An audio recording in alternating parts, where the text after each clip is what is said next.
চিকেনের অনেক রকম রেসিপি আমরা সবাই খেয়েছি, কিন্তু এই গোটা রসুন আর গোটা পেঁয়াজ দিয়ে চিকেন কারি এটা কিন্তু আমার বেশ লাগে। তোমাদের কেমন লাগে অবশ্যই কমেন্টে জানিও। চলো আজকে রেসিপিটা শেয়ার করে নিই। বাজার থেকে পরিমাণ মতো চিকেন কিনে ভালোভাবে ধুয়ে নেবে।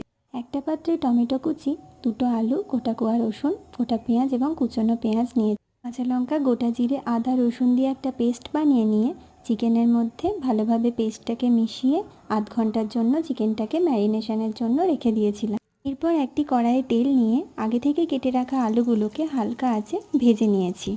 আলুগুলো ভাজার সময় ওপর থেকে একটু হলুদ ছড়িয়ে দিলে কালারের মধ্যে একটু চেঞ্জেস আসে।